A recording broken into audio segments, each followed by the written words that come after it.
Kita ke informasi yang pertama, di mana wacana sanksi tilang terhadap pengendara yang merokok saat mengemudi sesuai aturan nomor 22 tahun 2009 tentang aturan lalu lintas atau angkutan jalan menuai pro dan juga kontra di kalangan penyedia jasa transportasi atau para supir angkutan umum. Minimnya sosialisasi menjadi alasan banyaknya pengendara belum mengetahui adanya peraturan tersebut. Sejumlah sopir angkutan umum dan pengemudi ojek mengaku keberatan dengan wacana sanksi tilang bagi pengendara yang merokok saat berkendara. Hal tersebut karena merokok sudah menjadi kebiasaan.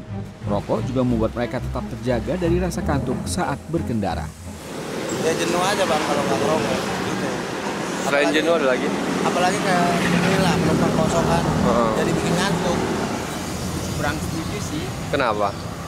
Ya itu makan cuma hal sepele doang rokok gitu kan. Tapi itu kan...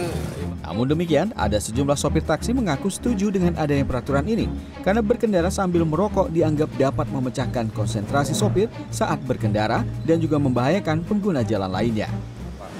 Ya setuju aja kalau di dalam taksi. Tapi kalau di dalam taksi terus terang saya juga setuju walaupun saya merokok berat. Peraturan lalu lintas nomor 22 tahun 2009 terkait larangan berkendara sambil merokok dengan sanksi tilang berupa denda sebesar Rp750.000 jadi polemik di kalangan masyarakat terutama pengendara motor dan sopir angkutan umum. Karena selain nilai denda yang dianggap terlalu besar, peraturan ini juga dianggap belum jelas. Gunawan Sugro, Jakarta.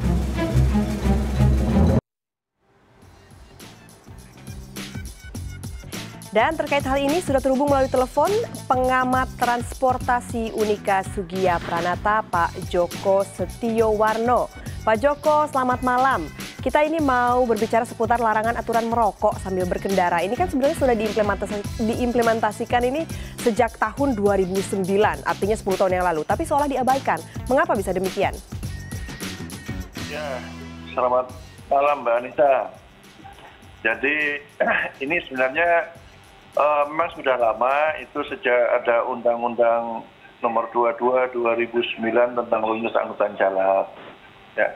Cuman persoalannya selama ini kan mungkin belum ada atau jarang adanya penindakan terhadap pengemudi yang merokok, entah itu roda 2 maupun roda 4, terutama di roda 2. Ya memang kalau di dalam pasal 160 itu tidak disebutkan spesifik, cuman di situ ada kalimat bunyinya kira-kira gini. Setiap pengemudi dilarang melakukan aktivitas yang mengganggu konsentrasi saat mengemudi kendaraan bermotor. Nah, yang mengganggu konsentrasi itu ya antara lain merokok. Bisa juga HP, menggunakan HP itu masuk kategori itu juga. Ya, Pak Joko, ini menarik juga nih. Aturannya kan memang menyebutkan kalau setiap pengemudi itu dilarang melakukan aktivitas yang mengganggu konsentrasi saat mengendarai kendaraan bermotor. Tapi sejumlah pengemudi ini protes karena katanya dengan merokok malah bisa mencegah kantuk di jalan. Pendapat Anda bagaimana? Ya, saya juga sering mendengar seperti itu.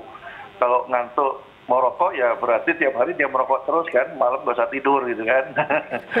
Ya namanya ngantuk mengemudi ya jangan mengemudi, istirahat itu kan, bukan obatnya harus merokok. Ya kalau merokok itu membahayakan juga gitu. Apalagi yang roda 2 gitu kan, karena dia mengganggu keseimbangan juga.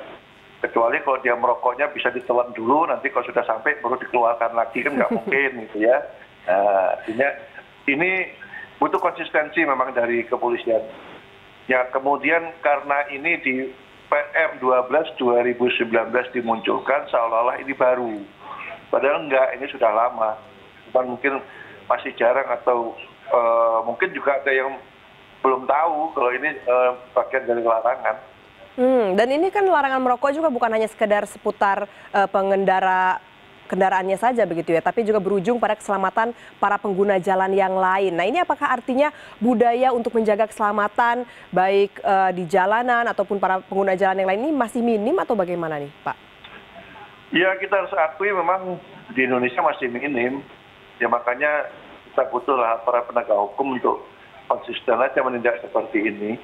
Ya kita tahu sederhana gini aja, kalau kita guna handphone di roda 4 juga mungkin sampai saat ini belum ada itu yang ditilang kepolisian gitu kan. Tetapi akibat handphone mengganggu pengguna jalan lain sering gitu kan.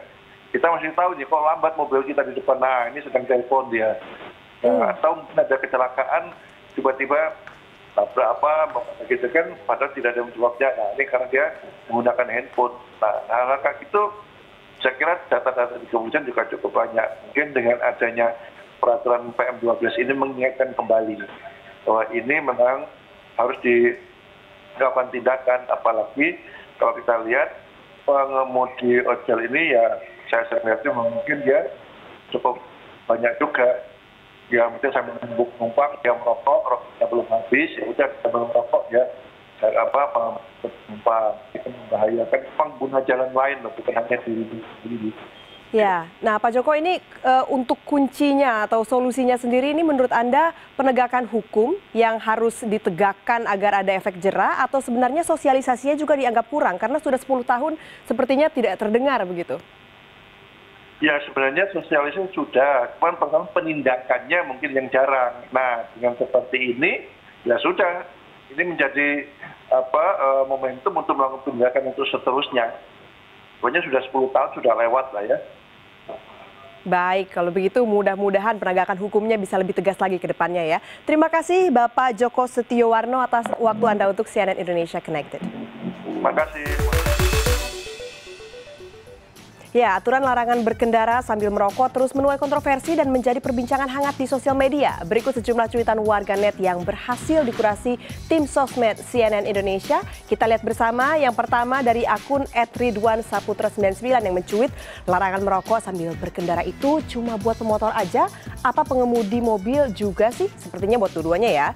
Dan selanjutnya kita lihat juga ada netizen @lukiliong yang berkomentar, saya lebih setuju larangan merokok itu diberlakukan di seluruh area terbuka, mulai dari jalanan, trotoar, kantin, lahan parkir, taman, dan juga yang lain-lain ya. Yang merokok disuruh pakai jubah astronot biar kehirup sendiri asapnya. Wah, ternyata hanya berkendara saja dianggap kurang untuk netizen yang satu ini. Dan kita bergeser ke cuitan yang lain, ada @masbeco yang mencuit, mau nanya nih, kalau dilarang karena alasan asap, kenapa nggak sekalian dikomplain tuh kebul damri sama truk kebul hideng atau bus butut lainnya. Wah, itu ada sepertinya ini isu yang lain nih. Kalau kita bergeser ke cuitannya @yuwono Oktav yang berkomentar, seharusnya alasan aturan larangan merokok sambil berkendara itu karena mengganggu pengendara yang ada di belakangnya, bukan karena alasan mengganggu konsentrasi. Sejumlah orang merokok sambil berkendara mayoritas biar tidak mengantuk. Ya, itu dia beberapa cuitan dari netizen.